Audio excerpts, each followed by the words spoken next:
You can smoke in front of me. It's no big deal. Every time I quit smoking, I wash this ashtray. That looks like my I'll say for the podcast, but it looks like my grandparents' ashtray. Sure I know. You wash it, and it's so pretty and retro and Mad Men and bright orange. And I go, it's a shame to not use that. They never quit smoking.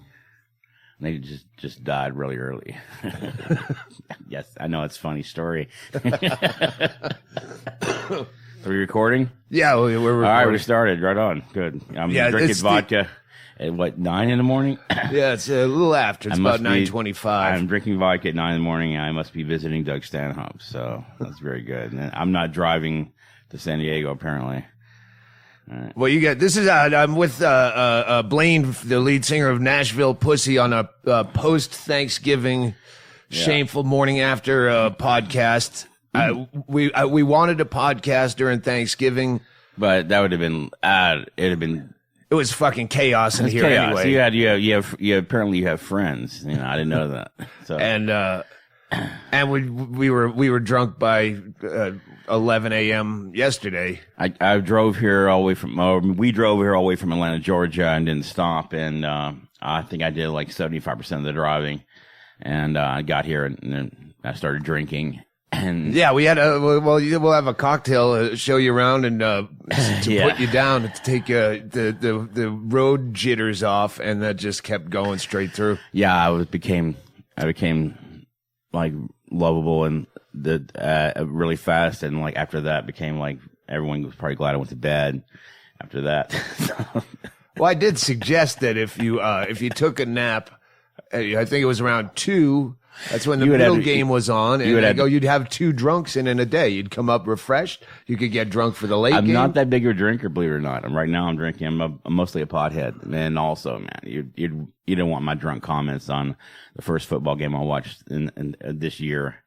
Because I would act like I knew what I was talking about, and it's just been annoying, man. Well, the great thing about the morning drunk yesterday, it was like a pre-interview. It was a pre-screening, because I kind of remember some of the stories going, fuck, that should be on a podcast, but I don't really remember how they go. Was it, I think it's usually when I say I have a wife and a girlfriend, that's what people usually go, oh, I should ask that guy about that, but not in front of my girlfriend. You kind of you have a hot wife, which it's the first thing that piques your eye about the band. Oh yeah, it does. Yeah. When you look up Nashville, you Google Nashville Pussy, you go, man, that's yes, I do. I talked to her last night. We had like a little tearful thing because I saw you guys together, and I'm like, I didn't know we're not. Bingo and I, not your wife and I. No.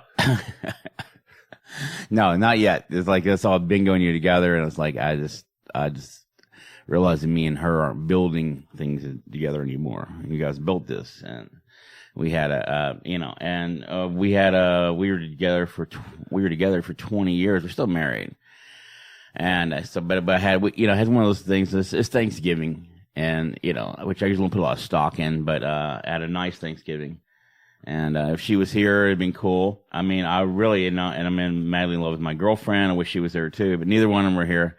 So it was just me with you guys. So you woke up after everyone. I woke up all sobby, and I couldn't find the turkey immediately. So I came, but there's plenty of vodka, easily accessible. So I just drank the vodka, and I felt sorry for myself for some fucking reason. I don't know. Well, I think it was probably around 5 or so that you finally fell down. Yeah, I don't know. So you woke up at 10 o'clock at night, and then everyone's gone. These guys were washing dishes, and that was the only thing going on. And they looked at me like, okay, go back to sleep. Shawnee's here. Shawnee's in the Chaille role, but he doesn't have a mic. He's just checking levels. Shawnee and Gretchen, I think, were the people up. The 2 sober people. Yeah. All full of energy after everyone's passed out. So and I texted my girlfriend, and she was passed out, and so I was like, I don't know. If I did get hold of my family, it was a very drunken video I sent or something, Anyway. I checked my phone after I woke up and I saw your text, this lonely text at 11:30 last night. We should tour together. We should tour together. No, because like I think it'd be fun, and also there's no other bands I really like, and I thought if we're playing these same crappy places, we might as well like both get paid really well, and we'll. Anyway, I'm sure you get paid well too, but I'm just saying it'd be interesting. It'd be an interesting tour. You could the jump fact into is band. that I woke up knowing that because you first texted, it looks like I passed out, and it's 11:32, and I know there's no one up.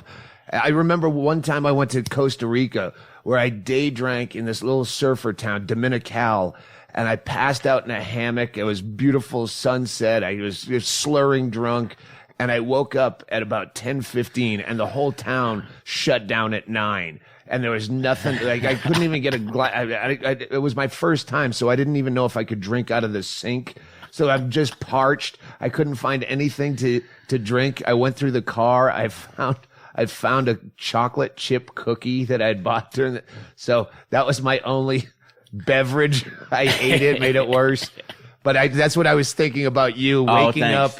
Like going, where is everyone? I found some dinner rolls in here, and there are some lemons. I didn't know the turkey was in the fridge. I stored the turkey in the guest house with you. I passed out in the guest house, which I probably maybe was not supposed to pass out in. I just remember sitting in bed and walking in. I'm not that big of a drinker, man. I'm been a pothead since I didn't smoke pot till I was 25, but I. You look like a guy that should have a holster for Jack Daniels on your side all the time. Jack Daniels is good for your voice, for my voice. Jack Daniels, do you have any Jack Daniels? Yes, I do. You want some? Give me a shot. I will demonstrate what Jack Daniels does to your voice. Well, you just keep talking because you're good at it. Good. I tend to talk a lot in front of people that I'm excited about being around. So, I think you're great. I laugh at almost nothing, and you're one of the few people that makes me laugh in the fucking world. And almost every other, there's like, we counted how many comedians make me laugh, and I think half of them are dead. I think that could be a moniker because I get that quite a bit. Yeah. It's comedy. I do comedy for people who don't like things that are funny. Well, people, it's just a lot of people are easily amused, and I'm not. My father had a very, very, very, my mother called it a mature sense of humor, advanced sense of humor, and he wouldn't laugh at things, except for like, it had to be like, fucking Groucho Marx or, something like that.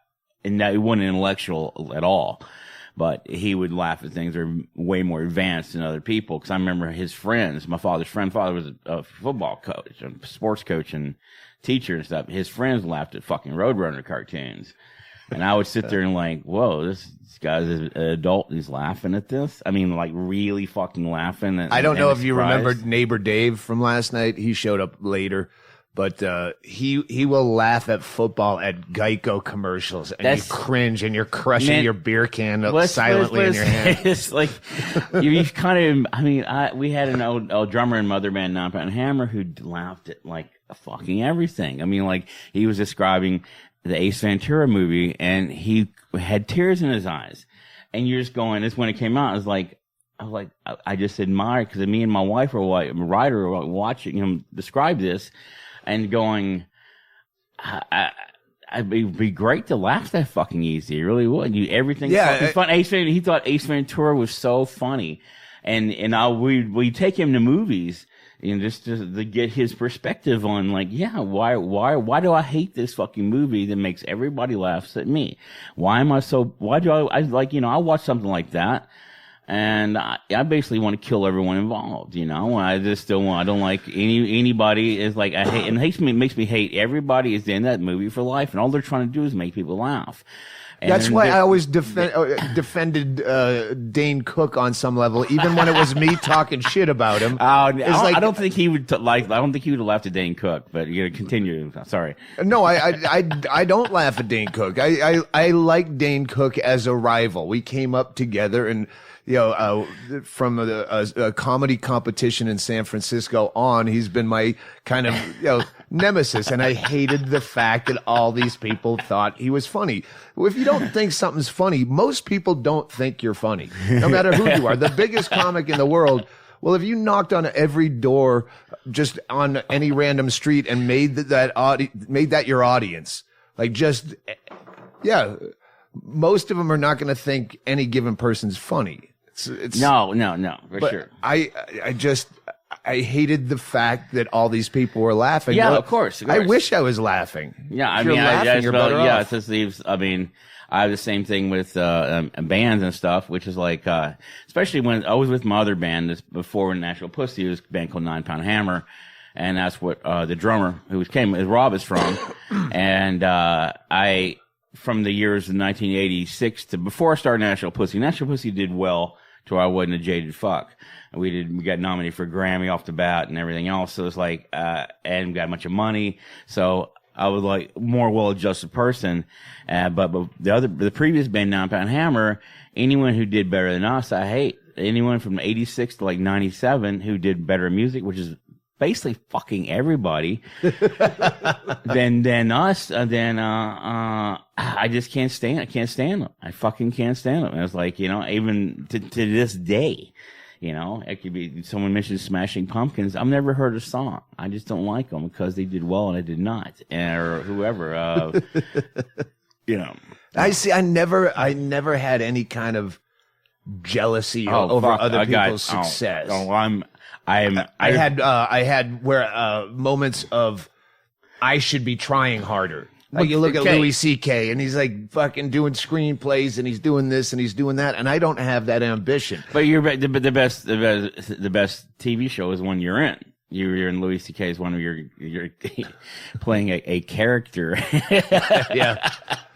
That was going to kill himself, and I mean, the point is, I didn't do that. Louis called me. Yeah, I'm not out there trying to create. I know, shit. but people. I only wrote the book because I got a deal. No, but you're making. No, it's it's like I would talk to my really good friends Lemmy from Motorhead, and then one thing I would told him back in the day, back before he became this recent like Lemmy is God, when he was like they're kind of, I was like people give you these like parts in movies to give the whole thing credibility. So I mean, Louis, I mean, that TV. Okay, sorry, now I'm getting kind of drunk. That TV show. Getting kind of drunk. You haven't even drank your Jack Daniels to show me the change in your voice. All right, here we go. I will get off knocking Louis C.K. than that weird fucking TV show he's got, and no, because I have my girlfriend, we have a fucking thing. Is like, I think the Marin TV show is funnier, and she likes the Louis C.K. TV show better. So that's our argument. Because the Marin one, he's like fucking young girls, and it makes sense. The Marin one, yeah, for me, it actually does. has a storyline that doesn't leave you scratching your bald spot. That's a lot of scratching for me, man. So it's like, the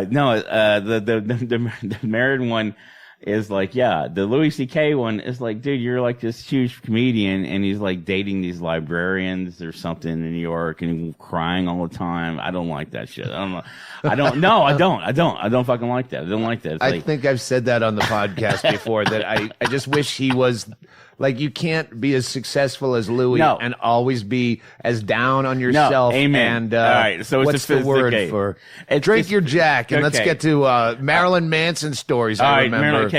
okay. Jack Daniels is like, I think anyone who drinks this in their house by themselves is a psychopath and should be locked up. But on the road, what you do, this is better than warming up. It's like I have to get a certain rasp in my voice to cut through the noise of what I do with Nashville Pussy. And you can warm up, but when you warm up, you hum. You don't sing because you're just singing early. You go, But here we go. This is a double shot of Jack, or shot and a half. This is perfect size. And there we go. Hi. Yeah. Good morning, San Diego. How's it? Yeah. Ow! There we go. I can do that once I hit the Jack Daniels. The problem is stopping. Take that away. All right. It is like perfect because I had this other stuff called Singer Saving Grace and throat spray for shit they have it, they sell you in Nashville for the studio, but the really good singers I know, Lisa from the Bell Rays, her friend Georgia Peach, they have that in the studio. And I did it before yeah, I know. It's for fucking heathens. And vodka is civilized, okay? Vodka is a civilized drink. Jack Daniels just says, if you start drinking Jack Daniels, it basically says, you say fuck it. Fuck it. Fuck everything. Fuck tonight. Fuck whatever. Look out. This is what's going to happen, you know. But a vodka to me is like very civilized, so I'm drinking vodka after that. But I believe it's every type of alcohol has a reputation. So you drink that because you're already in the mood. Your fucking wife left you. I'm going to the bar and I'm going to drink tequila and someone's getting their ass kicked. Well, you can't. You'd be that angry drinking red wine. You just look sillier punching some guy off of a bar stool and asking for more rosé. You've had way too many Miller Lights, man. You're out of here. I know I'm basically a pothead, and I live in Atlanta, Georgia, where everyone does cocaine. So basically, when you start drinking, everyone does coke really fucking fast. And I always forget Atlanta when I talk about drug cities. Everyone I know that's grown up there has a drug problem, and the whole thing is like, okay, say it's Sunday, and I go to get some weed from my friend, and then we see one of our mutual friends that's been up for 2 days on the bender. In any other city, we go to get the guy help. And in Atlanta, it's like, oh, that's his turn to be on this bender. I mean, I've gone on a 2-day fucking bender. You don't see any Bourbon Street interventions. No, you don't. Yes. Yeah, exactly like this. You do not see, and we live there for a reason, you know. And when I go back there, it's like, that's like, you know, no one's going, oh shit, Blaine's been up for 2 days. Oh God, that's normal behavior there. And, I don't spend as much time there as I probably should, you know. Sorry, I thought you were reaching for a glass. You don't even drink, Shawnee. You don't drink? Yeah, you know, not drinking is actually good. But you seem to like, I knew I had to do a podcast. You seem to feed off the alcohol. And I did go to bed at 9:30 last night. And you were up. And when you for the record, people listening, if he sounds like he's very drunk, we just forced him out of bed so he could cram a podcast in before he has to drive 8 hours to San Diego. I'm not driving anywhere. Drummer's driving. I loved your gumption that you actually woke up and showered this morning, because I haven't showered in about 8 days. See, no, you got to shower, man. There's no way around. I filmed 2 specials over the weekend, and I didn't even shower for the second one. I didn't even wash my face for the second one. My girlfriend showers for like a half an hour, and I don't know what goes on. I mean, I think that's her one time away from everyone. Once the lady shuts the bathroom door, I'm not asking a lot of questions. Except for Bingo shits with the door open. Filthy. This is like my girlfriend is so cool that like when we were like, she hung out with me for a day, and like or a couple of days when I was playing with 9-Pound Hammer and Nashville Pussy, and not only was she peeing with the door open, she laughs at everything I do because she hasn't met you or anyone funnier than me, and she was peeing, and I came into the hotel bathroom, and I got the hairdryer and I acted like I was making a phone call, which is. Well, no, she laughed so hard you could hear her pee hitting the water harder. I do that to Bingo all the time. I have these fake phone calls with my mistress. It's always Alice P. Butter Pajamas or Butter something. Alice P. Butter Waffles. And I have these loud conversations about, Bingo's going out, so if you want to come by, we could spend some quality. And she'll run in the room, fake angry. She plays the perfect Gracie part, and I'll be talking on a fucking ladle. Gracie. Yes. That's what we watched when I was a kid. Me and my father would watch. Our family watched George. Stanhope, You're talking on a banana. That's not a phone.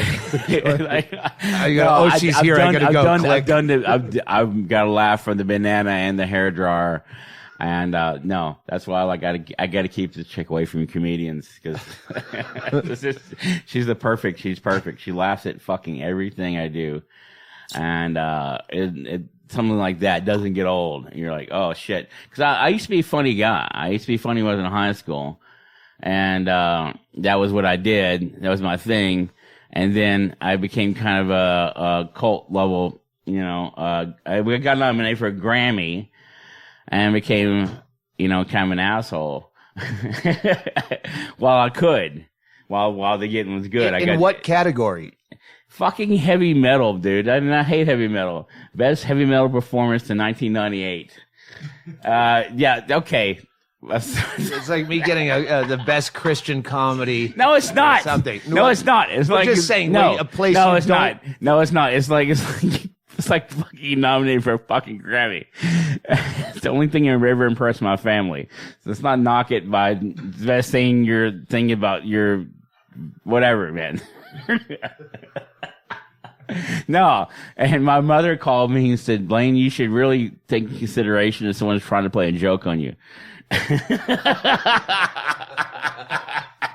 My family is. Did you show up in a tuxedo and shit? No, you're nominated. You can wear the fuck we want. And it was like we went to the mall, the upper middle class, urban mall, Atlanta, to find clothes. And I was like, look, man, this looks like we don't know what we're doing. So me and the drummer showed up in a fucking hat that said the word cock on it and had a chicken. And I was shoving a cool cowboy fucking, shirt. And the drummer had an Easy Rider jacket like Peter Fonda. And we showed up in jeans. And my wife showed up. My wife showed up in, something. Again, the wife is hot. And the bass player is hot. Okay. This is the old bass player. And the chick, God, I don't know her name who made I say her name is Sagatha, but she made the same fucking thing for Selma Hayek and Madonna right after. My wife got it, Red, White, and Blue. And, the thing is, you show up to Grammys that we thought we had to stand in line. I don't usually drink. We were drinking at 7 a.m. because it's up West Coast. And we thought we had to stand in line to get in.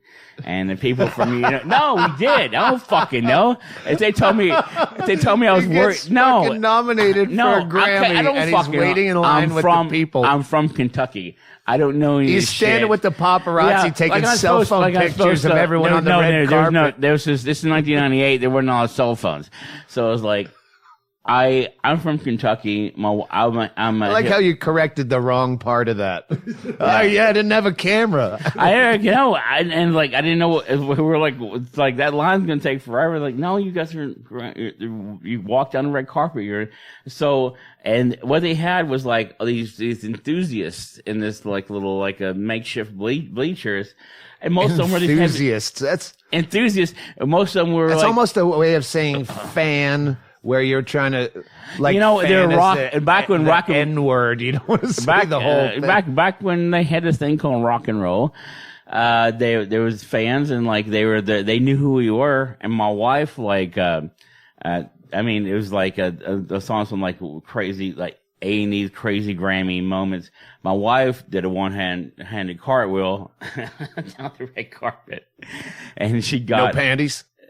She had pants. She had some leather pants on, and she got all the people. They're mostly these heavy metal dudes waiting to see fucking who. I don't know who was nominated, man. Everyone was nominated. Who won? Metallica.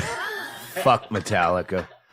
Fuck that little weaselly guy. She got everyone to go, yeah. And I had an acceptance speech written because Tom Zutaut, who I'm good friends with, got us on the list. And then I was like, shit, cause a lot of the ballots are sent to Nashville. So I was like, fuck, maybe we might have snuck in there on some kind of Who's that dude who ran against Bill Clinton and Ross Perot? We might have done a little Ross Perot thing where like, and so we were walking up the red carpet, and this guy, obviously a very country music dude who had a mullet that was coiffed. Because you're doing his proud. I was like, yeah, man. It's like, you guys all voted for us, and everyone in Nashville voted for us. It's like, well, everyone in Nashville with a sense of humor. I was like, oh no. we lost. That was it. It was like everyone with a sense of humor in Nashville. That's like fucking like 2.5 people, man. I mean, to this day. That proves my point. No, I have really good turnouts in Nashville because it's a lot of people who don't like things that are funny. Well, what do you play in Nashville? Zanies generally. It's a legendary place. It's a fucking perfect room. What, for Nashville? Well, for comics, Zanies. There's still a Zanies there. There's a Zanies. It's out of town. It's not down. Wow. I was going to say Beale Street. That's the wrong. But wrong city. But I want to get to fucking road stories because stories. We had some good ones yesterday. When we got together yesterday morning, let me tell Shawnee when we got together because we'd never met. We just emailed, and so we're both like, he'd start telling a story, and that would remind me of a story, and I'd start telling mine before his was finished because his don't seem to end, if you can tell. Ow! But then I'd start. We're not recording. Are we recording this? Yeah, that's why I figured it's a perfect podcast. I've already gone over and made 2 drinks while you talked, and we didn't have to go to break like we usually do. Damn it. But the Manson one, I went over to the other house where Bingo is right now working on her. She's working on an adult coloring book. You'll hear more about that when it's done. But right now she's psychotic. And I go, what were some of the stories we were telling yesterday morning? Because I get a podcast. And she goes, there's Manson. I go, fuck, all right, that's enough. We just start him on because you toured back in his day, not my day, back in the day, 1998, Columbine. Yeah, we toured Marilyn Manson, and he had been accused of being the catalyst for Columbine. You know what, man? He when we first started, it was old news, but he had actual fucking t-shirts to kill your parents and stuff. I mean, and he had, no, he did. And it's I don't doubt it. I mean, and you think in your brain, like I was saying last night, that he's a Jew and he collects Nazi memorabilia. Yeah, you would think like you're high dollar shit. You think you would do that? No. I mean, as soon as Nashville Pussy, as crazy as we are, got accepted into the hierarchy of showbiz, we were pretty fucking cooperative because we didn't want to go back to living in a trailer in Kentucky, you know. He says as he crawls out of my trailer. Yeah, dude, if my parents had this trailer when I was born, we would never have left. So he had these, but it was old news, and yeah, during the Columbine, and like I said last night, our drummer, not Rob, but our original drummer, Jeremy, said, and this is the best point ever, if these people like Marilyn Manson so much, it seemed like they had waited a week till after the concert in Red Rocks. Oh, to kill people. To kill people. Yeah, wait, no. They could have killed people in Red Rocks. And I think you missed a been part. Yeah. They canceled shows because of Columbine. They canceled shows because of Columbine, and he got nailed about that. But the thing is, when you're like, then fuck you to, sorry, the dog's trying to get her nose into a bag. This is a YouTube video that would get like a million clicks. Way more than this podcast. Yeah, more than this podcast is the dog trying to figure out how to get its you know what? Head into can we attach to that the dog? I wish Bob Saget were here right now. He can do the voiceover for this. America's dumbest home video. The funniest one is from Mr. Show, and they carried it. They used it for the second with Bob and David.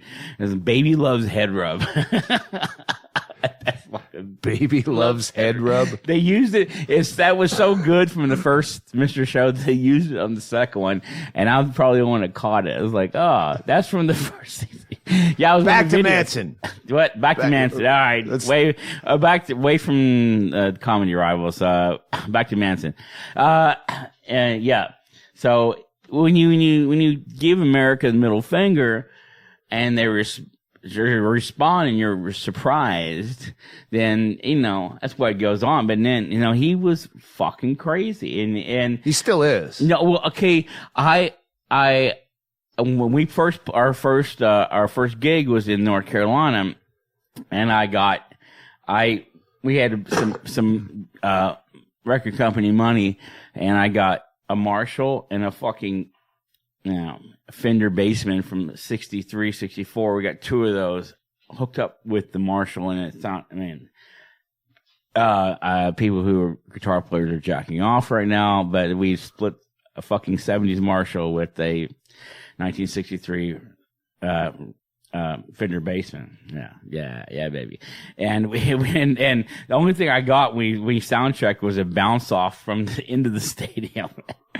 And I thought we kicked ass. I thought we were going to kick Marilyn Manson's ass, but that guy had a costume change for every fucking song.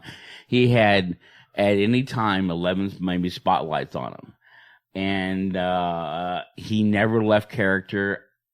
And all the people would come see us and go, "You guys are great." And even people, my roommate at the time had seen Alice Cooper in 1971. The guy who signed this, John Guns N' Roses and Motley Crue, and girlfriend fucked by Nikki Sixx while he waited banging on the door. So they were like, "We've seen it all." I was like, "You think you've seen it all, but you have not seen this." Because I don't think it is a character. Or maybe it was a character, but like your parents said, if you keep doing this, making that face, it's going to stick like that. He's stuck like that. No, that he fucking was amazing, and music. I mean, you could dissect the music to a certain degree and saying that but while you're watching. Because, seriously, my friends are like, I saw Alice Cooper in 1971. Nothing can shock me. It's like, well, let's go see our buddy tear pages out of the Bible while he's in the middle of Indiana. What was the American flag store, Rebel flag? No, he liked Nashville Pussy because we're run. The Rebel flag. It was an electric caution high voltage sign that they generally had. Well, the thing is, like Nashville Pussy, we had 3 Rebel flags. So the Rebel flag thing. Okay, here's the deal. Rebel flag thing. It's like me and the drummer, Jeremy. He's from Mississippi. I'm from Kentucky. We're like, let's ditch this. Our bass player at the time was from California, and my wife is from Canada, and they love the Rebel flag. The thing just fucking looked great, and because Manson loved the Rebel flag backdrop on the stage. He liked it. We had 3 of them. You mutter. I'll do an Andy Andrist on you. You mutter, and I'll give it clarity and context. I should have you around all the time. I'd be so popular. My girlfriend would love this. Like, yes, I'm going to mutter. Doug Stanhope's going to translate. I'll make sense of it. So we had 3 flags coming down, these Rebel flags, but in a club, they're huge. Which Manson loved and you hated because it's kind of like a little on the nose for your look and your sound. Okay. I hated it because I just thought, I don't feel that way. I was brought up, blah, blah, I wasn't brought up like that. And when we used to come But it's expected of you because of your look and where you're from. I'm trying to. I know. Is that accurate? Yes, it is. And we had 3 of them, and Manson was pacing around. And goes, these guys need bigger. It's not called Confederate flag. Call it the rebel flag. Where we're from. We don't call it the Confederate flag. It's like the reason they don't call it in France. They don't call them French fries. They call them frites. No, that's the rebel flag, and I dressed myself out of truck stops for a long period before they became chic, and so we had rebel flags. And the reason the Nashville Pussy has a rebel flag is because the John Waters movie Crybaby, and the very end, and the Boston Globe had a picture of the end of Crybaby with Johnny Depp and whoever that actress was. They perform in front of a fucking rebel flag, and they didn't say jack. It's just 2 months before this crap about the rebel flag.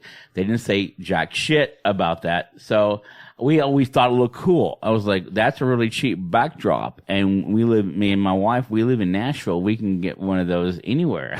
So that's what we had. But when we came to the stadium and we lowered these fucking flags, they looked like this fucking big. Excuse me, this being tiny. Yes. They tiny. Yes, tiny.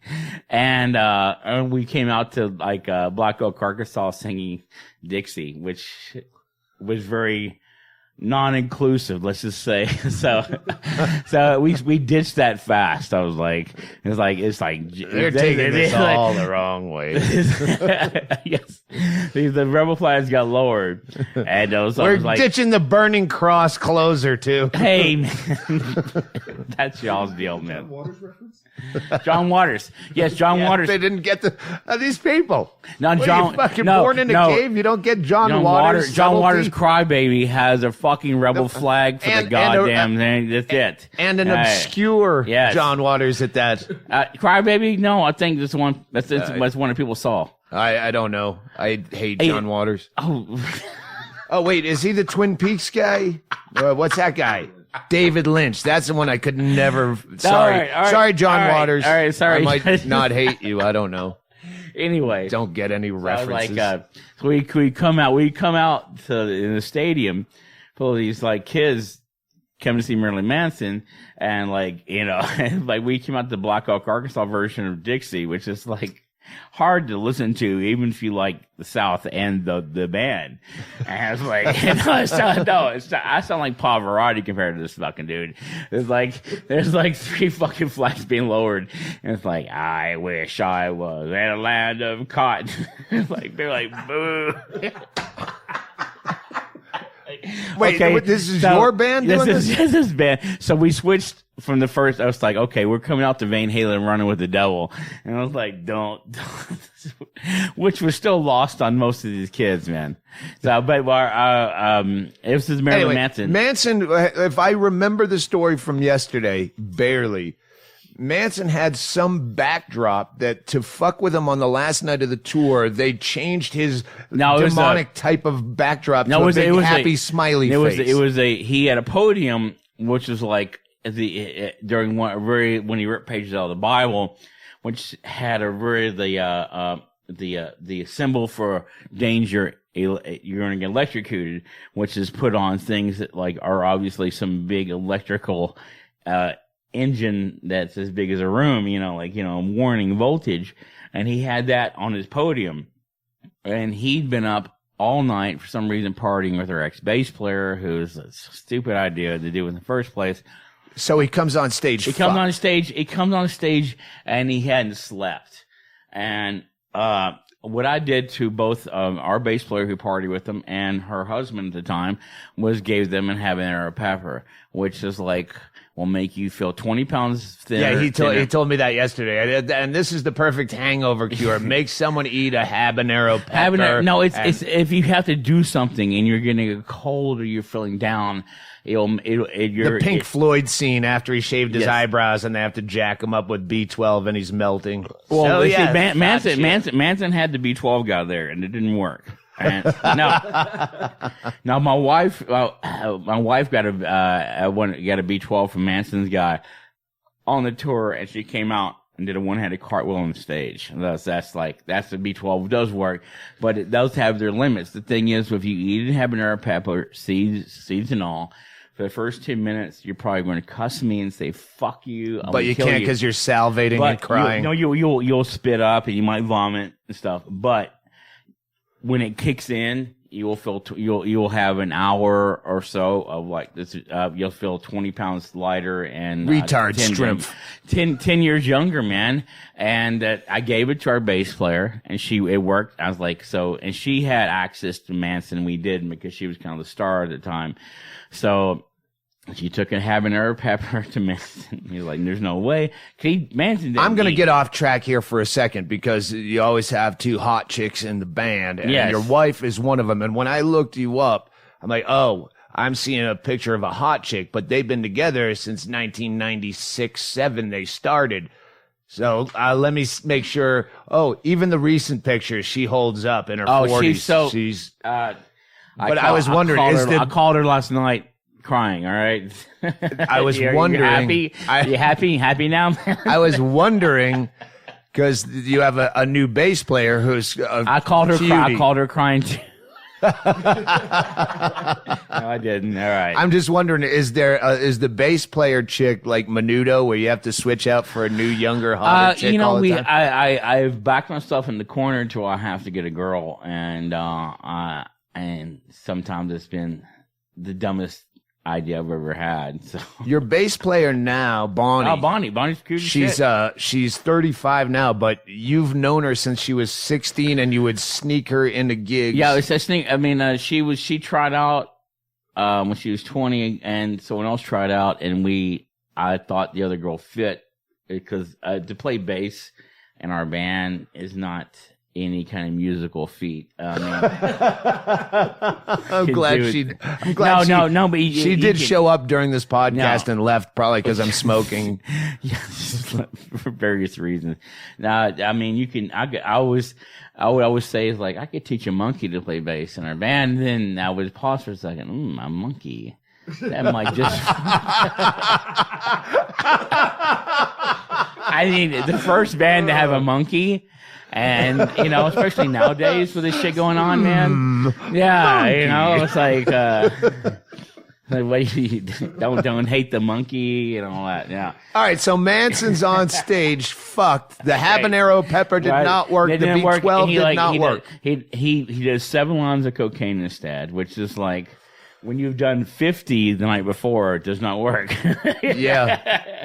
Like, found that out on Saturday. You're going to get.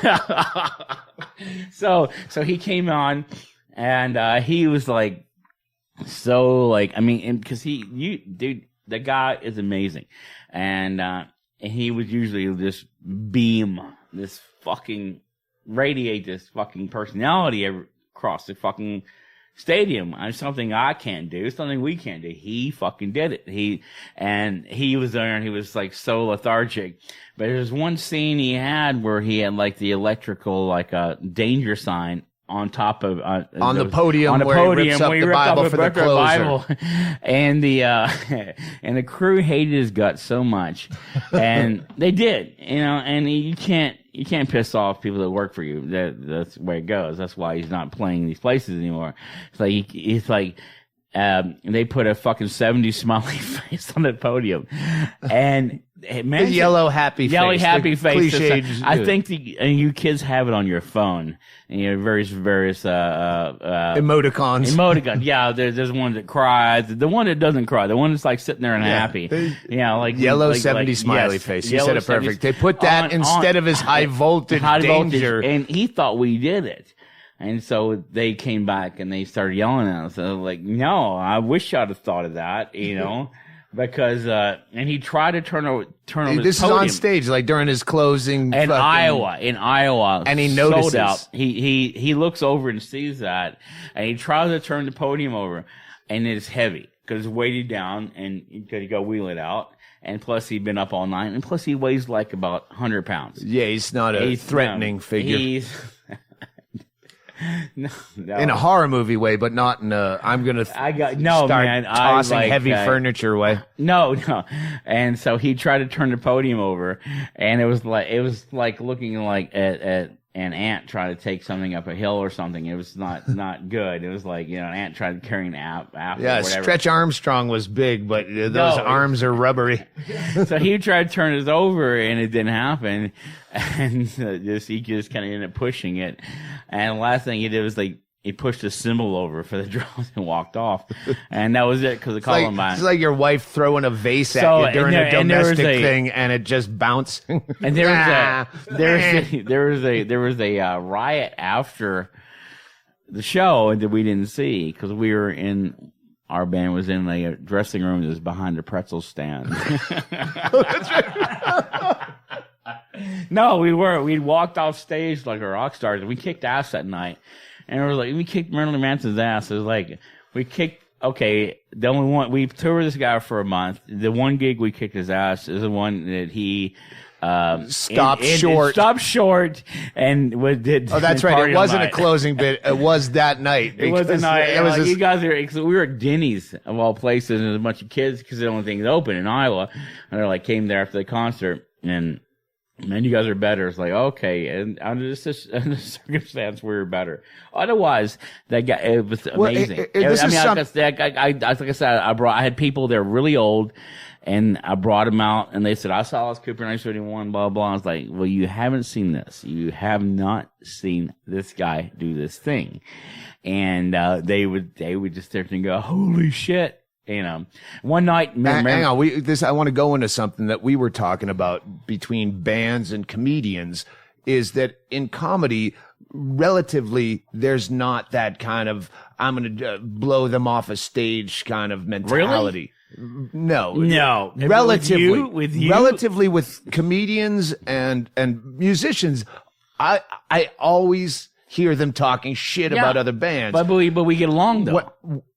But we get along. Not necessarily. No, I have never been in a green room situation where someone's like, well, fuck that comic.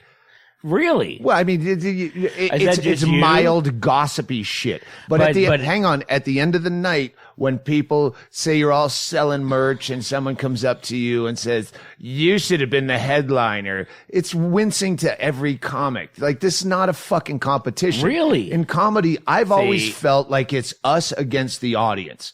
It's us and the bar staff against the audience. If that's the case, you don't like my friend because he slighted you in 1996. Yeah, David Cross. I know it's the most petty thing, and I said that out loud. We don't do this. We don't do that. Petty slight that really cut me at that time because I had just moved to LA, and I did have that mentality of all the comics. When we're on the road, I was a road guy. I didn't come from a scene. I started in Vegas where there was really Where are you from? Massachusetts, but I started comedy in Vegas and then went immediately to shitty one-nighters, and I lived out of my car until 95. 5 years later, I moved to LA, and I sat down with him after I filmed a fucking show, Premium Blend for Comedy Central. He wasn't even on it. He was just at it, and there was a bar in the theater, and there was one corner table you could smoke at. It was when you could still smoke in bars, but not restaurants. So this had a restaurant side and a bar side. And I was dating Christine Hodge at the time. I don't know if I've ever, and she's there. I have a fucking child actress, hot girlfriend. And he's sitting in the one corner booth with a bunch of people. And I still have that mentality that all the comics sit together in the back of the fucking room, and a bunch of people left, and he's there with a couple people in this big circular booth, and all the bar stools were taken, and I sat down. I went, oh, thank God, finally. And he just looks at me. He goes, I'm with people. Okay. And I said, I'm sorry, this is the only seat that I could sit in to smoke. And he goes, and he points to the restaurant, which is half empty, which is right there. All right. And I just sheepishly walked away. I thought all comics kind of hung out. Okay. Here's to me, musicians are like jocks. Wait, let me, because since we're putting this out, let's put it out. I did also say to you that since then I've become that same kind of cunty guy. I think you're more cunty than he is. He's a nice dude. Well, that was my only experience that I remember. I mean, I've met him. He's been around in festivals and stuff. Yeah. But that was the one thing that, even though I understand it now, I still I have this fuck no, you. I love his comedy. Oh God damn, I do too. And but my perception of comics is through him, and because also like when I first we had Thanksgiving dinner together because we went and saw his kind of more mainstream HBO special, The Pride is Back or whatever, and we were in the back and we didn't laugh. And the next night we were recording High as Hell, our second record in Seattle. And we talked to him. I was like, hey, I'll be in Atlanta. He's like, I'm from Atlanta. When are you going to be there? Thanksgiving. I was like, come for Thanksgiving. So it's we got kind of back to this corner to go to his house for Thanksgiving. And they're happy that Nashville Pussy coming for Thanksgiving apparently is a great thing. Everyone gets excited and shit. We were excited. Yeah, you were. Yeah, that's so cool. You guys were excited too. And, and I came in and I'm a musician and that's all I know. And musicians are like jocks. I mean, you get to fuck way harder chicks than you deserve. Box outside your weight. yeah, trust me. Yeah. And I came in and I judged most my comic experiences from being around David, and to me though, it's like knowing Groucho Marx. I think the guy's amazing, but I don't know what you comics, how we relate to each other. But I'm amazed by it because I'll watch a Marin TV show or how you guys talk, when you get 3 or 4 of you guys together, your perception is got to be annoying. It's you guys notice fucking everything. And no, you do. When Chaille's here, he's like, "Oh fuck the audio!" No, the sound of making drinks and tinkling fucking ice cubes in the glasses is great. Your comics notice every fucking thing everyone does, which I mean, musicians are musicians are jocks. Basically, I have peripheral vision so keen that I don't see what's going on in front of me. But honestly, I'm talking to you, and you can tell my you're face talking is to glazed him. over. You're talking to him right now because talking to me is a little much. No, talking over you is a bit much. And I'm aware of the fact that I'm not listening because I'm looking at something else over there that could be a problem. You're aware of the fact you're not listening. Okay, musicians are not aware of the fact they're not listening. About that. Unless the sound guy doesn't have it in the monitors. I need more monitor up here. I need to hear me more. I got. You have no idea. I'm surprised you haven't asked for Shawnee's headphones so you can hear yourself. I don't like hearing myself. Other people like it.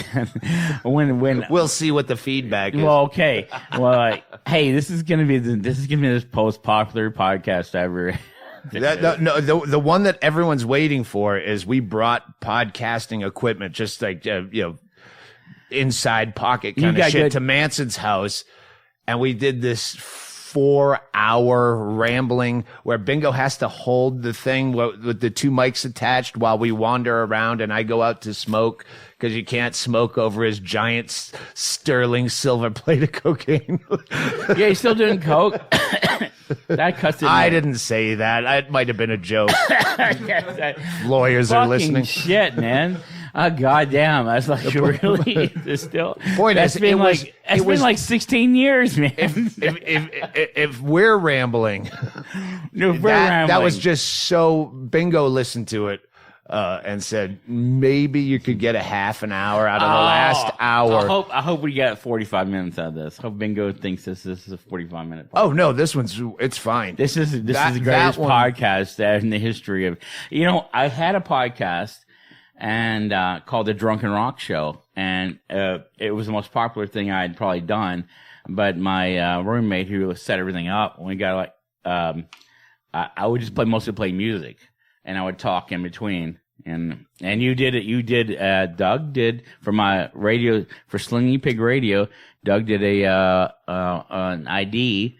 How did that happen? Because my roommate got a hold of you because, dude, you got your thing online. How did this happen? I contacted you. Okay, we never actually talked before. I probably left it on a voicemail. No, here we are. You don't even talk to these people. And you leave your fucking information out for the public. I would rather die. But you're fucking. You saw how difficult it is to get here. I'm not worried about people showing up. No, it wasn't at the door. difficult. My phone told me how to get here, man. Anyone? Well, yeah, it was a 35-hour solid drive. No, seriously, with come here. Come here. U-Haul on the back. Come here. Bring your kids and your dogs and your pets. Yeah, bring a baby. Yeah, and I love a baby. Bring.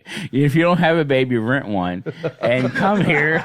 Come here to this fucking place because this guy is he's got this old-fashioned idea that everyone's invited. And then, I don't have that idea. No, stop. Yes, he does, man. He didn't know me. It's like we. But you're road people. He goes, I would never let strangers. You're not strangers. You're fucking road people. We're strangers. Comics and stuff. No, yeah. We're not comics. I'm saying we're comics, bands, road people. When you. Yeah, but I've never had anyone admirable. Except one open micer from fucking Tucson who's not a road person that tried to steal booze. Just to be a dick. Just those words. The one open micer from Tucson. He knows who he is. No, you know what? I would have locked things down and instead of these friendly dogs, I had dogs that bite people's nuts off. I have just based on an open micer. Ichabod's not friendly. That's why we keep Ichabod because there's tweakers around. Some dogs slept with me. I don't know. But that's Henry Phillips. I would have a dog. No. He said, who's the brown dog? And we have a black dog and a white dog with brown spots. But then I looked Ichabod's with me. He must mean Henry Phillips. And Henry Phillips. Henry Phillips. Henry Phillips. There she is. Oh, there it is. She's named after a brilliant comic named Henry Phillips. There's a brilliant comedy. Why would you have a dog named Henry Phillips? Now, why would you have a dog named Henry Phillips? Just there's a brilliant comedy, Henry Phillips. Okay. I didn't know about this guy. Here's the story. Right. We got Ichabod he was living in our house while we were on the road underneath the crawl space as a puppy. And shit. It took us 3 days to get him to come to us. He'd run out of the crawl space, that little hole, and we lured him in over days with food, and he was terrified. And then Bingo wanted to keep him. We don't. We're on the road, fucking 3-month stretches. How are we gonna keep a dog? And then she stayed home because of the dog. Wow. Canceled a Costa Rican vacation. I had to go alone because of the dog. And then. That's when the wife and the we're trying to come up with names, and Henry Phillips has a song that is an appropriate lyric where he's talking to the father of the blind date, and I said your dad says the dog's name is Henry, and I laughed and said that's my name as well, and I go, let's name the dog Henry Phillips after Henry Phillips, and we called him drunk and said, hey, we just named our new puppy after you. And then in the morning we woke up and go, that's a dumb name. And we moved on and found Ichabod. 7 months later, we're at the Death Valley party, and Henry Phillips shows up to the Death Valley party, and he says, oh, is that the dog you named after me? Oh, God. Oh, fuck, we never told you. We changed our mind. Yeah. He goes, wow, I spent 6 months telling people you named a dog after me. So then we get back, and this puppy just shows up fucking stranded, just wagging its little tail under my car, scared. I'm like, all right, if you're going to have one dog, 2 dogs, they'll amuse each other. And I go, we owe it to Henry Phillips to name the new dog Henry Phillips, even though it's a girl. I just think people would be surprised by a comedian who hates everything that they all relate to. People hate everything. It's like you're a fucking humanitarian. And, Well, when Henry Phillips is concerned. No, you fucking are a good guy. You didn't know me for shit, and you invited me in your home, and you put up with my ass for drunken conversations and overtaking everything till I passed out. I mean, I don't do that. No, I did that at your house, and I would never. If you said I'm coming to April. I love your fucking comedy, but if you said I'm coming to Atlanta, can I come to your house for Thanksgiving? I'm going to drive most of the way, and when I get there, I'm going to drink and I'm going to talk a lot. And I would say, fuck you. No, I wouldn't. I mean, I can't, the inviting, inclusive aspect of this situation. I'm inspired and amazed by. In all honesty, because like I used to be a nice guy, and you used to be funny. No, you used to be a nice guy. Let's recap the podcast. No, I used to be funny I used to be funny. I used to be a nice guy, and I'm not. You are. No, well, thank you. And you, fucking Rob and Bonnie, the band. Hang on, they have to be nice. They have to be nice. We got to close this up, and we're gonna. Fucking Rob and Bonnie are amazing. Rob, they should be here talking instead of me. No, I wish I get to talk to him more, but it's Thanksgiving and we got 30 people.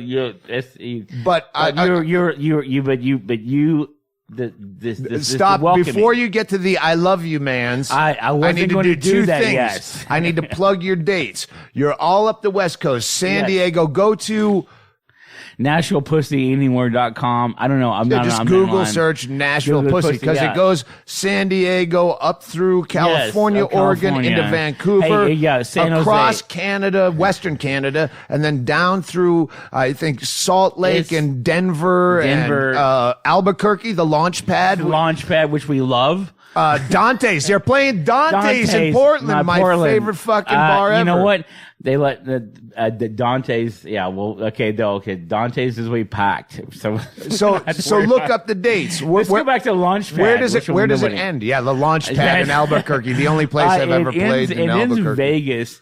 Which to me, Vegas is like, I don't care where you play because we're just waiting to get off stage to go have fun.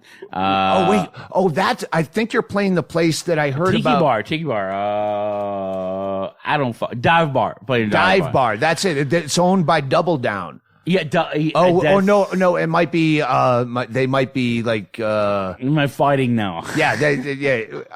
Anyway, Dive bar is where they told me I should be playing. Anyway, we should do a tour together because like it honestly doesn't work. No, you know what? We should. I'm not convinced of that. I've toured with two musicians, Mishka Shabali, who I love, and the Matoid. Okay, all right. So I don't know who those names are. They don't sound like they're from around here. Whatever. Okay, if it won't happen. Okay, for you people out there in this podcast, it doesn't work. But it's the most popular podcast we're going to have. Nashville Pussy and Doug Stanhope will never be touring together, and not going to happen. Well, we might show up and open for you just to fuck with the audience. Oh yeah, that's it. That's successful. Just show up unannounced. Andy and I went out in front of Manson in Portland as the local fake morning radio guys. I go, hey, we're fucking. See, that's not what we're going to do. KBRL presents, you hear us on 87.1 every morning. That's right. And tonight, you guys ready to rock and roll? Well, nothing rock and rolls harder than Beanbag Chevrolet. Come down. We have a push puller, dragon and blow it. And we started dropping all these corporate sponsors. We're being booed. Like a few people knew who I was and were laughing, but everyone's booing. Portland's really Pringles potato chips. That's nothing rock and rolls your world like Pringles. Like, just dumb shit. Yeah, I had a podcast called The Drunken Rock Show, and I was trying to center on things that I actually like Asahi Super Dry beer. No, I love Asahi. I do too, man. I go to Japan. I drank the shit out of that, man. Anyway, so I was in Europe, the fucking beer I hate, but I'd go to sushi just to drink Asahi. Asahi. But the thing is, all right, we're way off. Now right, I want we're one. off. That's okay. Asahi Super Dry. The ones we get in America are bottled in Guelph, Ontario, and which is like. I mean, this is like Guelph, Ontario is a city run by dogs. Yes, officially in Ontario. As soon as you cross the American border, there's Guelph, and anyway. All right, so just remember, as we're trying to close this out, Shawnee actually has to leave here after doing all the fucking dishes from Thanksgiving. He did. Because Reverend Derek is fired. He's unreliable now that he's got a chick. Shawnee has to go actually work girlfriend? Construction after we're done. No. Yes. After doing all the dishes and cleaning up the place. And taking care of the turkey from yesterday, he did everything. He did. Super Shawnee. He was here at 11 o'clock at night, washing the dishes, and I finally woke up. He's the one. He made this podcast happen. He can I help you? He's like, look at me, like, can I help you? He's the one who called me at 7:40. Going, you still want to do that podcast? I go, no, but since you're ambitious. When's the last time you had a job? What's your last job? Telemarketing in 1990. I quit that. 90? Early 91. I was an ice cream. I drove an ice cream truck in Nashville with my wife. It was illegal at the time, an immigrant, and then we drove. And I've got a car now, and I'm like looking into Uber because it's just trying to like. Maybe you should have a job. But when I hear about people doing, my friends have construction companies. They're like, hey, man, anytime you need to work, they're like, okay. No, but my wife, Ryder, she worked construction. Ryder size, man. And she worked construction because she liked doing it.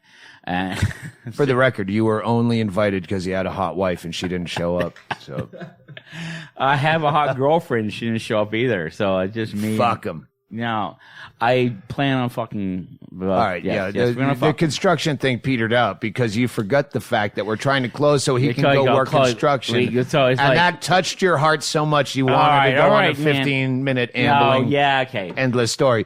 The second question was, do you own any of your own material that we can play to close this out? I own the fucking we own the masters of a bunch of shit. What's the most there's a song I'll get some called Going Down Swingin' that I wrote in seconds. Going Down Swingin'. Going Down Swingin'. It's Ggreg Chaille will be back on Sunday. He will find it, and this will go out hopefully Tuesday or so. He's got to take a minute to figure his shit out, and we'll close on Going Down Swinging. Yes, we will. This is it. I gotta leave. Well, it's an hour and 5 minutes. 7 God minutes. Damn it! It seemed like an hour. It seemed like 95. No, it's no more. Nashville Pussy. Yes, people. yes, we're here. See them on tour.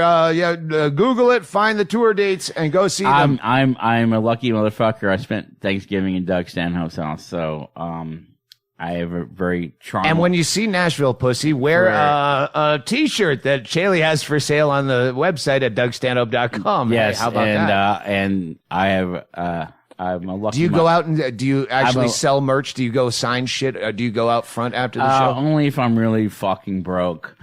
And so he'll be out front selling merch. I have but we have our own little merch where I have a gospel record we did. Believe it or not, a gospel record. I would listen to that first. Honestly, I know you would, and I would try. I tried my ass off to be a gospel guy. Hang on, listen. I told you, let's leave the door open a bit because the dogs will be scratching at the door and the cat will be crying outside. And I said the cat will be crying outside anyway. So you're we're gonna close on that because I called it. Yeah. Ladies and gentlemen, Nashville Pussy. What's the title? The song you just said. It's Going Down Swinging. Going Down Swinging. Yes. Wow. I'm at Doug Stanhope's. Good night. Thank you. Cheers. Clink. Thank you. With no break. That was great. I'm pro.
Yes, let's get the hell out of here.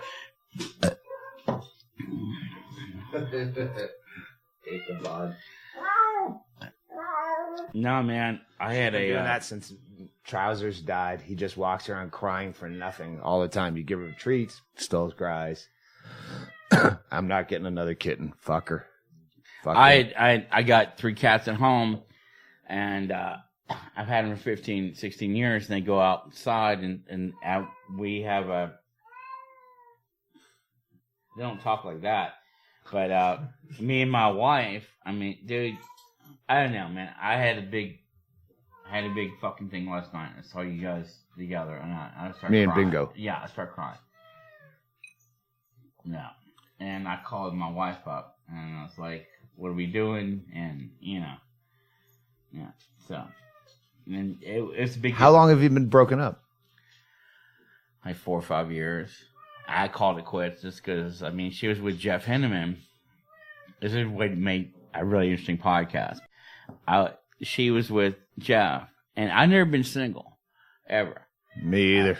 Except for the 3 years I lived on the road, and then there was just a lot of chicks. I was still not single. I just was always with a different chick. Well, I never even had that. And so I was like, okay, in my late 40s, and got this cult of Scandinavian young chicks that like me.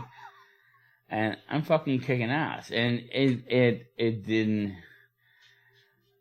You know, I was trying to make a divorce record at some point because there was a black cloud that just followed me, and I thought I could escape it. I thought, you know, I became a hedonist, and it just sucked. And like, you know, I got a girlfriend that's amazing. She's so goddamn smart.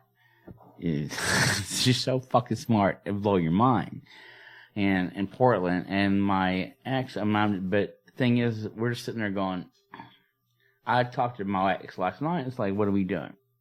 My wife was like, because our relationship was the best thing we got, and we built we were nominated. I mean, we were couch surfing, and then we were nominated for a Grammy within a year. And like, it's been very successful. You guys build things, you know? And when she's with her boyfriend and I'm with my girlfriend, we're not building stuff, you know? We're not building things, you know? And what's you live in Atlanta? You live in Atlanta. Rent a place? Are you? No. I got a house that's like, I got a house, and that we have a house that's like, people are trying to buy it for twice what we pay. And we got most of our money from being fired because they scared the shit. I mean, fuck the Sex Pistols. Nashville Pussy, we got $200,000 being fired. We scared the shit. Me being me, I don't scare you, but I scared the record industry back at that point. And they're like, this guy's crazy. You know, fuck him, he's crazy, you know? And it's like, so we just get rid of him. We went from having Dan Goldberg and Tom Zutaut to all of a sudden having these other people that took over the record industry, and that they just got rid of. How much time do you spend in Atlanta? None. My wife's in California. We had a breakup. It was pretty mutual. She was with Jeff Henneman from Slayer. Then he died. And did you have a ha-ha moment? No, I liked him. I liked both of them. I thought I miss him. I miss those guys. And I thought it was a good situation because I'd never been single. And I had a 27-year-old Swedish girlfriend at the time who, you know, so I was like, well, I'm happy, you're happy, and we're good. And that shit came and when he died, no, it fucking sucked. It sucked. That's my fucking soulmate. And when she's sad, I'm sad. And that's the way it goes. When we talk. How long were you together? Me and my wife, we're still married 24 years. So you were together 20 years. We're together 20 years. I got married as a joke in Vegas when I was 20 years old. Okay, I got married. I mean, I got married for legal reasons. Also, like, the point is that lasted a year and a half, and then I got divorced 2 years ago. We were married 27 years. Whenever it was, we get divorced. I don't go, well, we're still married. I did jokingly. So, yeah. But you were with your wife for 20 years, about? Yeah, 20 years, and I called it quits just because, like, I didn't like I thought the fuck pool was getting out of hand, and I had a 27. I like young girls. I have like a young. Well, no one says I like elderly women. Yeah, she's got rid of one, man. Thank you. She won't ever hear this. She didn't know who to hear. No, but no, my wife still looks young. She looks cool, but I was happy. She found, because you can't. It's a cliche now, but the first time I heard it, when someone said, I was a young comic with a mullet, and I said, she's really hot, and the headliner guy says, no matter how good they look, somewhere someone's sick of fucking them. Well, and I was like, absolutely. All right, so the thing is, like, me and my wife, and we're in business together. Hank Williams, I like having girls that I never had. Hank Jr., yeah. So it's like, thanks for correcting me. Yeah. I knew the fucking name kinda. And old song. The number 3 is my buddy. But it's like, we were around each other nonstop, and I just like,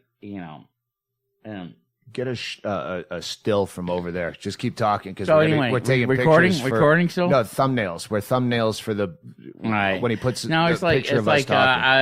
I mean Hanneman from Slayer. It doesn't have to be that far away. Oh, you just keep taking pictures. We just keep talking. No, it's like Hanneman is like, and I've never been single before, so all of a sudden it's like I'm single, and single with the house and a fucking 1970 Chevelle Malibu, and with some bread in my pocket. You drive an old pocket. piece of shit. Oh, dude, no, that's no. Well, yeah, Ford Tempo will be a classic at some point. No, dude, no. I'm fucking with you. I'm fucking with you. Okay, no.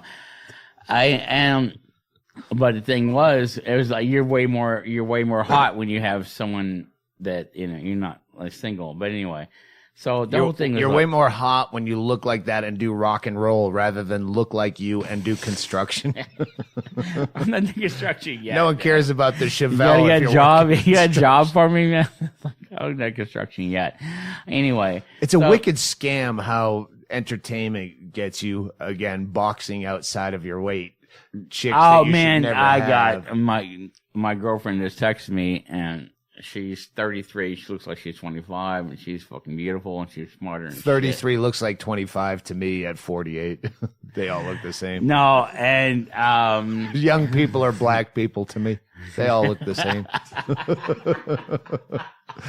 Sorry, no, you were like, no, we would, against the young. If there's a way you could take her over by killing me with a lemon, I think you would at least have entertained the thought.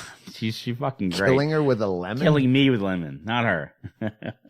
I still have no idea what the fuck that means. I just see lemons.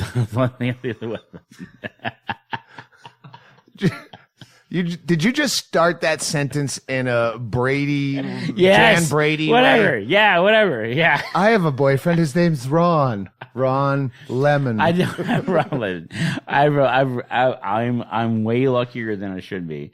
So yeah, that's the way it goes. It's kind of my cross. Is I complain all the time and I have a perfect life.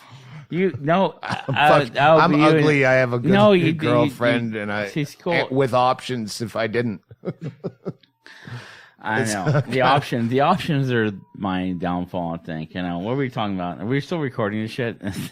We've been recording this whole time. Well, why do you think I keep sticking the mic in your face? You're too drink drunk. Too drink drunk. He's sticking the mic in my face. He did it first, then I did it after. Yeah, we've been recording since we closed. There's a good mic. Don't worry. I got my podcast. I got one from my Guitar Center. Like looks like an old radio mic. Anyway, any names you mentioned during that we'll bleep out. Yeah, Guitar Center. No. We love Guitar Center. Earlier. Guitar Center. We love Guitar Center. It's like where you can go. You can see 12-year-old kids try to play Stairway to Heaven with a guitar that's like tethered to some like fucking pole. Chaille's good about editing. I don't think he wanted to say that.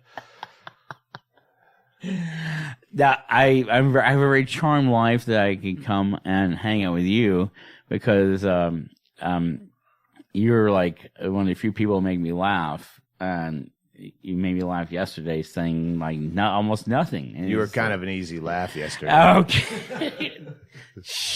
And this morning. You'd have laughed more if I could have finished a lot of sentences. No, fuck you. I'm not an easy laugh, man. Oh, God damn it. Ow. I told you it gets to an hour where it's all ball busting.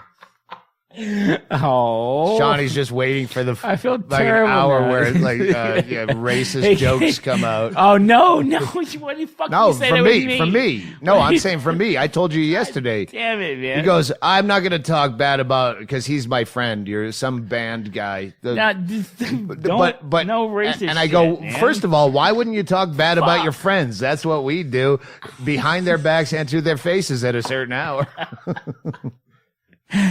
Well, I'm glad it's one thing I envy about the New York comedy scene is the ball busting, like that Patrice, Jim Norton, God damn it, Bonnie McFarland and Rich Voss. They're all so you just name just heavy fucking with each other. But you name.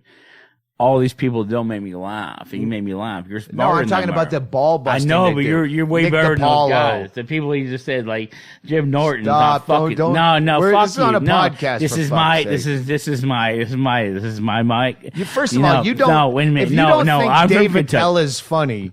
I think David Tell came to fucking Atlanta. David Tell came to Atlanta, and he was like, my friends hung around David Cross, and David Tell goes, oh, you brought these Klingons, and I'm like, yeah, those are my fucking friends, and he's never And there's when he had his show, he went to Holland and was like, oh, I didn't get any laughs. But dude, you got laughs when you were in Holland.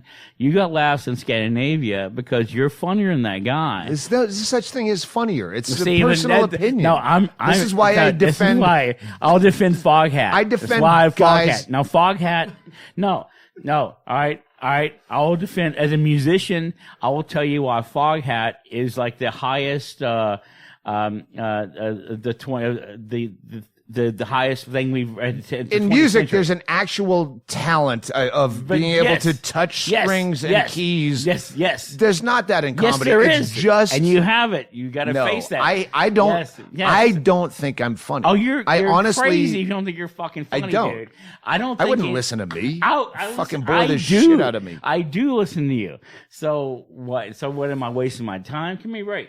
I like, no, you inspire me. You're fucking funny. So, no. That's why I have to accept that's someone's, if that's their personal it's so opinion. hard. It's going to be hard to sleep. You don't have to be. Blaine thinks hang I'm on, funny. hang on. Shit. Wait, let me make one fucking point. Is you don't have to, you can be funny without being a comedian. No, you can't be a musician without playing music. Okay. All right. Here's my thing. Okay. You have to learn how to be a musician. You can just be naturally a funny fucking dude. And the funniest people I met never touched a microphone. Okay. That's you being you. Right. Like, no. That's me being right. And we're going to close on that. All right. No. Here's how this works. No, here's how this works. I'm in control. And, no, you are fucking hysterical. And like I said, is like a lot of musicians wanted to be comedians, but unfortunately, most musicians think they're comedians. They think they're funny. And no, getting an average person off the street that you think is funny will fucking freeze when the time comes. You've never. You're missing the point. I miss. No, you're. You can say Foghat is great musically. I did. But no one is natural. You don't go, hey, that guy was really musical. No, but you say that guy was really funny. That guy we had over, the brother-in-law of the lady. No, but he was really funny. I understand when you're saying that the people that make you laugh are people in life that you meet, and they are funnier than most comedians, but they're not funnier than you. And to you, no. To me, yes. Yes, that's. I'm fucking yes. All I'm right. smart. No, you're not bailing out of this. You're fucking one of the few people that can make me laugh. You're like you 5 got a people. Fucking gig. I don't care Your whether bandmates I gotta are play wandering San around Diego. It's still smoldering fire. I gotta play San Diego. There's Rob. Hey, Rob, get in here. This is how this works. So once people start complimenting you, the show's over, right? No, I'm just saying.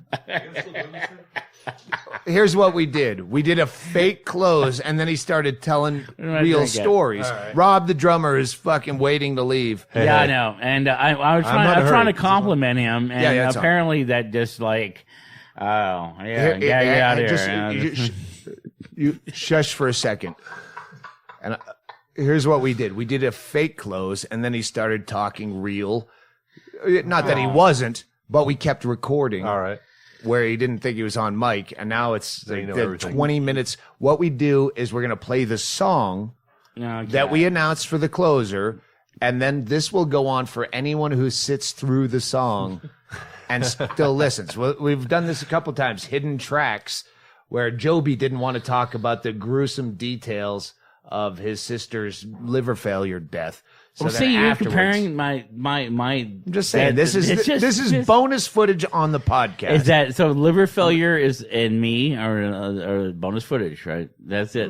We were talking anyway. He was recording anyway. Complimenting the guy. He didn't notice that he's talking and we keep doing this with the mic to his face. Well, he leans that way. We do this. I know. He's had 2 drinks, by the way. He's fucking hammered. All right. Or maybe he's always like that. Maybe he's I'm lightweight. Drunk boxer. I'll pour him in the van and we'll get out of here. All right. Rob can do 7.5 hours on his own. Oh, yeah. Very good. As long as you don't let Bonnie drive. Put him behind the wheel drunk before you let a chick drive. Nah, women will crash cars on purpose, man. That's been proven. Yeah. There's no soda. Hey, is that Pop-Off? Always mention Pop-Off. Always be Brandon. A Pop-Off.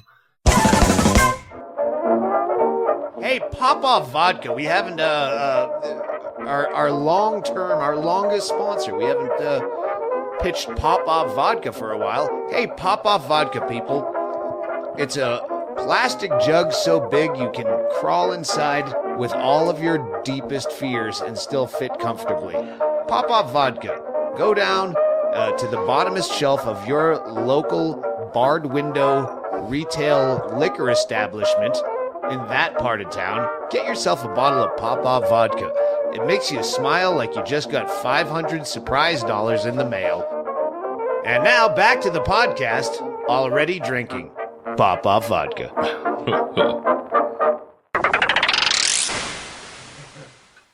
All right. That's it. That's Shut it. it down. Shut it down. Shut me down. That's wicked fun. Awesome. Wicked. You're from Boston. Yeah, Yeah. that's my only talent. Wicked retarded. Wicked retarded. You gotta say retarded. You gotta Wicked get it right, man. retarded. Wicked retarded. All right, you're driving. It's wicked You got me high. drunk. I Yay. grew up. No, I got. If I had to fake the accent, it would be even worse than Ray Donovan. You tell me you're from Arizona. It's okay. Hello, Arizona. Hello, there you go. They're still on Boston there. comics are the funniest ones. Yeah, I've seen up there for sure, man. This inherent funny in Boston All the accent. misery of Boston. Well, if you're smart, if you're educated. That's the thing. No, I ninth grade education, and I think I Ninth found somewhere I grade. didn't technically. Oh, come on. Yeah, ninth grade, but then I remembered. Oh, I went to summer school, but yeah, then I quit. Well, you've done very well. Sorry, you made me laugh. I started kissing your ass on your podcast. I shut that down pretty quick. Want to get to the "I love you" man. I didn't say that. You're waiting for that. It was the theme of what I you were love going into. I love you. Love you too. Thank you. Oh, thank you very much. We did plug your dates against his will. Yeah, I don't love those dates, man. Right? They're playing with they're playing whiskey on the Sunday. If you guys come up, you'll double the audience. Seriously, because I wish I had the Bisbee. You're playing the whiskey? Did you say? Yes, it should be Nashville Pussy, Black Pussy, but it's we're playing the band called In the Whale because they have a Red Bull endorsement. Couple stupid kids with guitar. Yeah, it's like guitar, it's Terrible. It's terrible. Up on the way here. We don't like anything though. So. That's true. You know, we hate everything. We should tour with him, and he won't do it, but we should make him. What's that? But, Go out together? yeah, we should play for him. And we'll go play music, and everyone will calm A down. one-off, not a Like- tour. It Yes, doesn't work. a tour. I've played Yes, a with tour. musicians. It doesn't work. It does work. You're right. It does work totally. The first lesson I ever learned in Dante. comedy was never, because starting out, you'd take any stage time you could get. So we'd go to wherever they had a band in Vegas and go, hey, we'll work the band break. And fucking awful. No one wants to see you. Vegas is a different animal. Than I love Vegas though.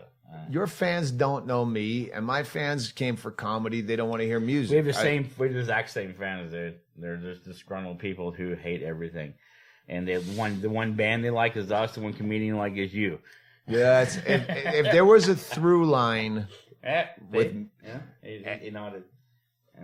when I did the 30 days in the hole everyday podcasting, quitting smoking and drinking 2 drinks a night, and we podcasted every day, I would play one of my favorite songs from my iPod. And there's everyone, there's Artie someone Shaw? who fucking hates it. Artie Shaw, No, the actual songs. like 30 Days in the Hole. 30 Days in the Hole was the, Do you know? Play it out. Humble Yeah. Pie? 30 Days in the Hole. yeah. Dude. 30 days in the hole. That's why we called it Do that. you want us to bring the instruments in and play the fucking song right now for you? Abso-fucking-lutely. But Does Bonnie know that song? Yes. Does Rob know that song? Yes. Black Lebanese. It's got me weak in the knees. That's art. That's us. We know fucking do shit. that? Oh, fuck. We can do it in this fucking heartbeat, man. God damn it. No, You gotta be somewhere. No, we can do it in a fucking heartbeat. I'll put it to a vote with the band because this is a democracy. Oh, no, Ryder. You can't fire him twice. No, we know that song. You have no one left. You come. So there's a segue. Sounds like You we'll come. do We do soundcheck tonight. 30s in the hole. Yeah, these figure it out guys soundcheck are tonight. fucking brilliant. No, we're fucking. I know. great. No, we're fucking great. I'm saying you have a timeline. You should get the fuck out of here. No, I'm saying we should do 30s in the hole, and you can come out. You come out and sing. And I 30s in the can't hole. sing. Look, it doesn't matter. 30s in the hole. You basically talk, and then we walk off stage and do your comedy. This perfect segue. I thought you meant right now. Yeah, you don't do it right now. Not You gotta right get now. the fuck out of here. We gotta get out of here, man. We Yes. gotta get. I'm on. Don't worry, huh? Drink it up. Yeah, she married. He died. His the singer. I say he only had 2 drinks, but I went to bed at 9:30. He woke up They're not at responsible. 10. It's all right. So God knows how long he sat in the bar. No, I like it. I like a whole thing. With I cried last night and talked to my wife. Oh, shit. Bam. Ryder. Yes. Video.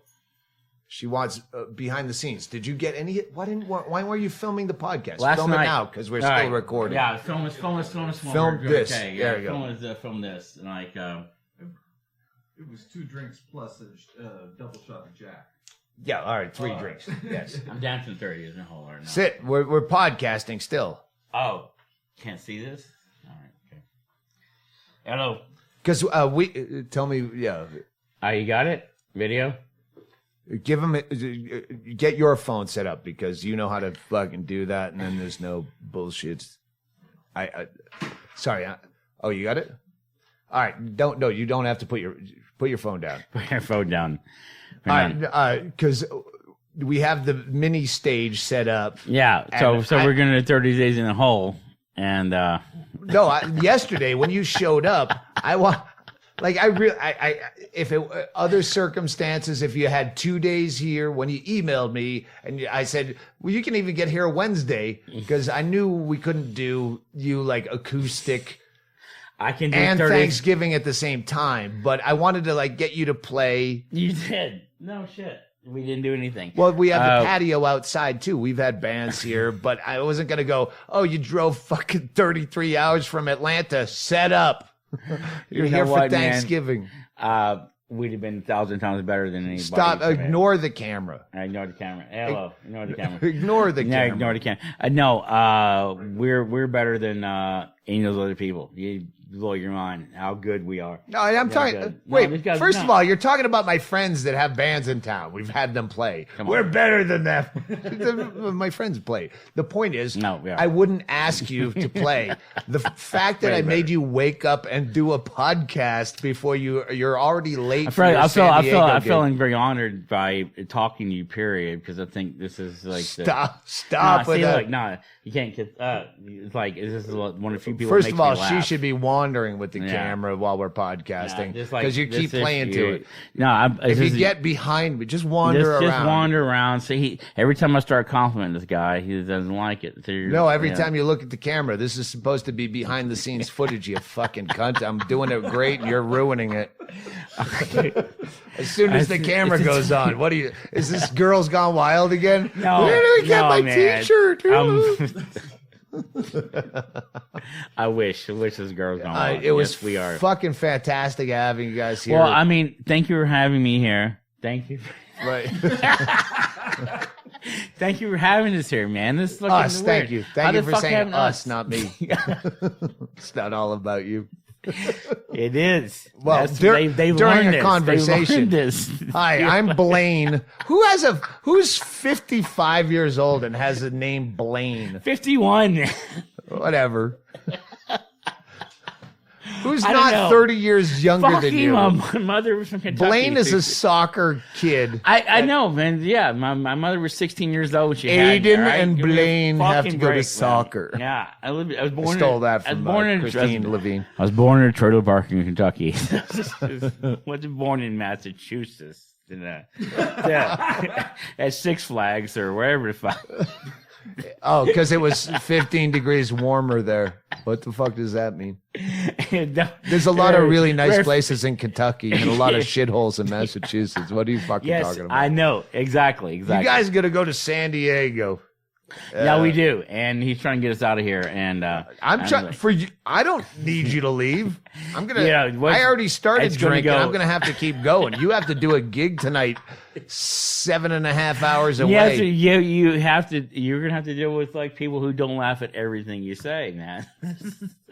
Well, if there's one thing that I begrudge about you is you didn't bring your hot wife. And I know she fuck was supposed to Ryder get here. Size for not even being here for Thanksgiving. Yeah, she will come at any point. Literally, except for Thanksgiving, when I would be giving thanks for her being here. Thankfully, you brought the hot bass player and Rob, who's very nice. Get the fuck out of here. Okay, you got a gig to do. Getting it. I'm drinking. I've turned from podcaster into management. Get the fuck out of here. We're like, yeah, I'm in trouble. Thank you, Nashville Pussy, and you're always welcome. Anytime you're coming through.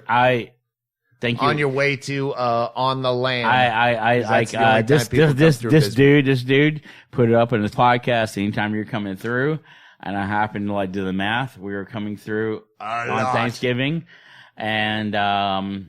and he welcomed us, and they were excited about seeing us. And I don't think Ryder wants you playing to the cameras. She does. I just gave you a perfect out. I don't like perfect outs. That's not my thing. That first, Jesus. I don't like it. I'm still trying to impress your hot wife. And you've already impressed me. You impressed my hot wife like before, so good. No. Anyway, all right, that's it. We're not going to ever talk again. That's it.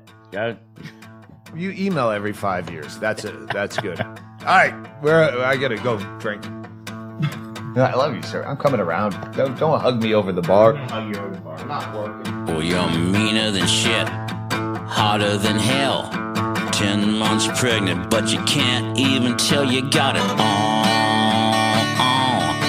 You got it on. So let's get it on before the drugs wear off. I'm nearly 5'9" in my cowboy boots. I'm the only man left in the room. I've got it all. I've got it all. Let's get it on before the drugs wear off.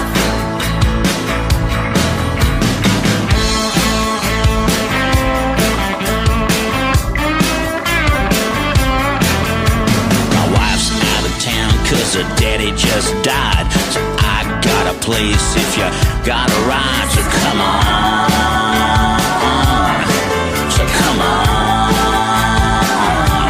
let's get it on before the drugs wear off. Cause when the drugs wear off, I'll probably just hit a drive-through. When the drugs wear off, crawl right into bed.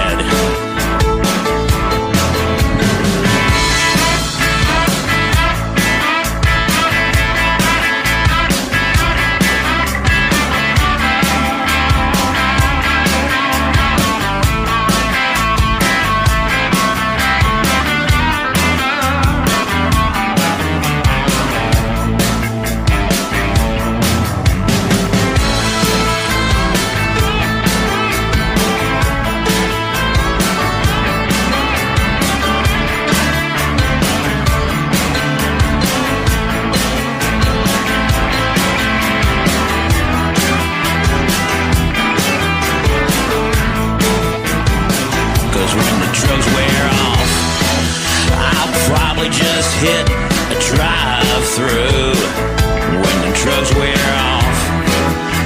Crawl right into bed. Well, you're meaner than shit, hotter than hell. 10 months pregnant, but you can't even tell you got it all. You got it all. So let's get it on before the drugs wear off. Let's get it on before the drugs wear off. get it on.